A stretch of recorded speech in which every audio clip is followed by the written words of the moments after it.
And so we continue the story of Judah and Tamar. And so in Genesis chapter 38 and verses 11 to 17, we find these words. Then Judah said to Tamar, his daughter-in-law, remain a widow in your father's house until Shelah, my youngest son, is grown. Now remember, we've just seen the death of and the death of Onan. That's Judah's oldest and second oldest son. And we saw that the tradition is that should a man die and he is childless with his wife, then he has a younger brother, then the brother indeed should do that. And so this is what it is. But Judah thought, hello, we're not going to go on this track. And this is what we call a black widow, where the husbands have died, and there's a bit of a mark there. But God is in control here. So we shall carry on in verse 12. But quite a while later, Judah's wife and daughter of Shua died, and when that time of mourning was ended, he went to his sheep shearers in Timnah with his friend Hirah, an Adullamite. So there's Tamar. She's back with her father in the house and waiting for Judah's youngest son to come and fulfill the duty, and for her really to fulfill her duty too. But Judah had no plans to do this. Tamar was told, listen, your father-in-law is going up to Timnah to shear his sheep. So she removed her widow's clothes, covered herself with a veil, wrapped herself up in disguise, and sat at the gateway of Enamin, which was on the road to Tamar.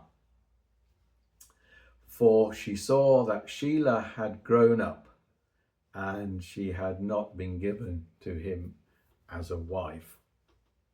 Now this is a very strange thing, isn't it? That this woman, a widow, an honourable woman, should then disguise herself and wrap herself in disguise and in the gateway. And so here she is. And then when Judah saw her, now remember, his wife has just died and he's mourning.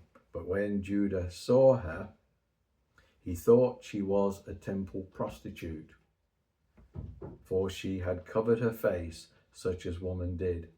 He turned to her by the road and said, please come, let me lie with you. Now the suggestion here in the scriptures that she did this to see Shelah, to be with him, but he wasn't there, but Judah was.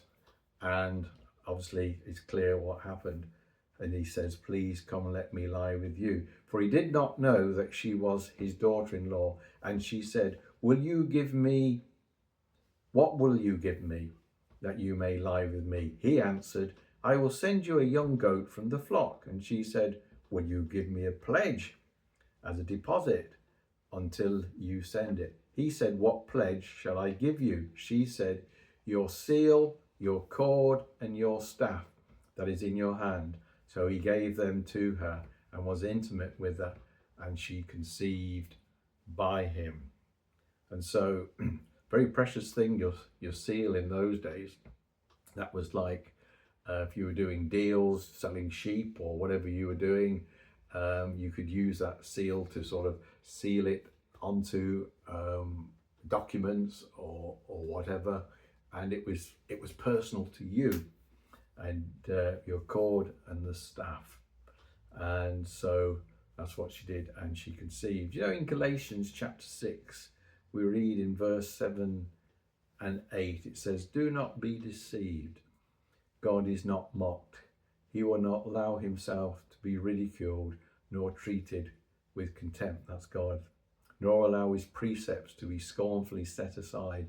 For whatever a man sows, that this and this only is what he will reap. So if you are deceitful and you sow deceit, don't be surprised if in your life things begin to go wrong and you think you're in control, but you're not. Events will catch up on you. And for the one who sows to his flesh, in verse 8, his sinful capacity, his worldliness, his disgraceful impulses will reap from the flesh and ruin and destruction. But the one who sows to the Spirit will from the Spirit reap eternal life. There's only one way to live, is to live for him and to live a righteous life. And here Judah, he's in deep. He's gone to Canaan. He's got a Canaanite wife. And now he has lost his wife. And now basically, as far as he was concerned, he was going to be with this prostitute. And he thought he was probably having the time of his life. But God is never deceived, is he?